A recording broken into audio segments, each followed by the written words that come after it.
So the first question, we talk about artificial intelligence. How do you see the role of reshaping the business, reshaping the workplace, and especially the banking industry in Indonesia? How do you see that this evolving technology really transform the banking industry?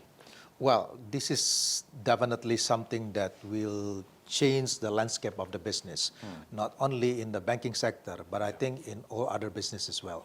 Yeah, for example, that the positive sides is we will see a significant improvement on the issue of the efficiency, the economic efficiency, the productivity, and then also the OPEX, the operating costs, will decline significantly.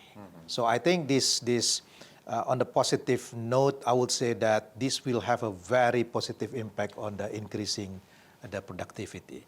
But we need to be more careful about it, about the short-term impact and also the implication.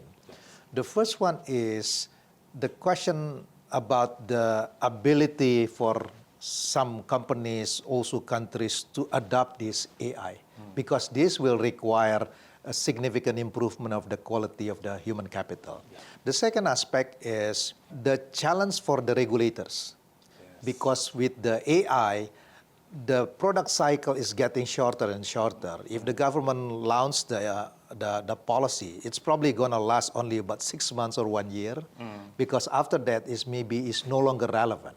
Yeah, the solution to it is we should have the agile bureaucracy.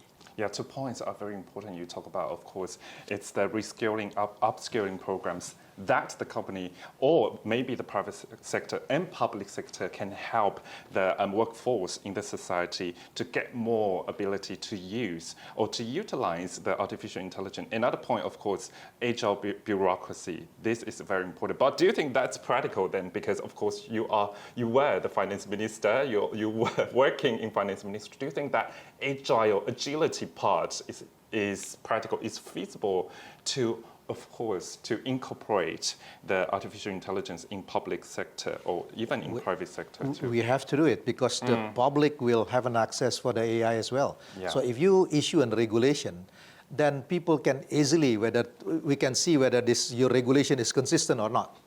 So somehow in the public sector, public opinion, we need to adopt the AI as well. The thing is, as I said, as a regulator, it's not easy to amend your law immediately, right? Yes. Because the product cycle is you need to go to the parliament, you need to sort of do the socialization, etc. So that is why I think when the government issue the regulation, it should be on the principle base.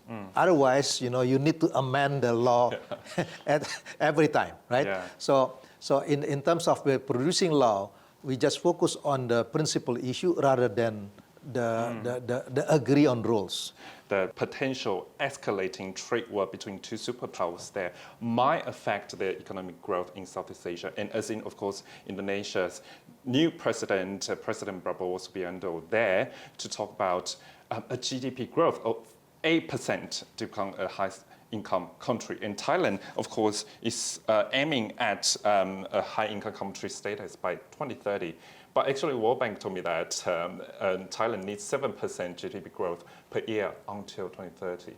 So do you think this goal is practical? And if we really have to achieve that goal, what should the ASEAN do? Sure. I couldn't agree more with you, because let me talk in the perspective, like in the case of Indonesia.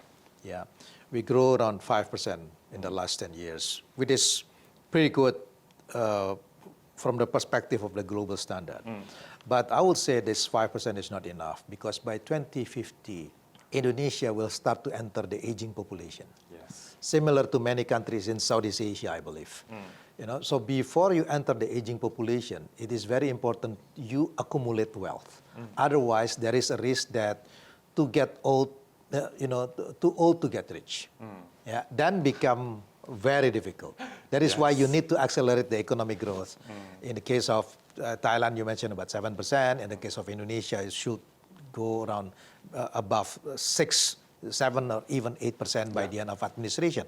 Now the question is, how can we reach this 8% economic growth? In the case of Indonesia, it really depends so much on the investment. Yeah.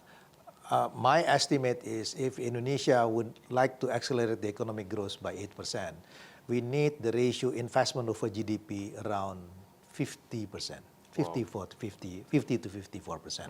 So I'm talking about 12,000 trillion, a significant amount. Nowadays, our investment over GDP is around 37%. So we need to increase the investment over GDP significantly. The challenge is our gross domestic saving is only about 36% of GDP. So definitely what the government needs to do to achieve this 8% economic growth is they have to open to the foreign investment because we don't have enough domestic resources.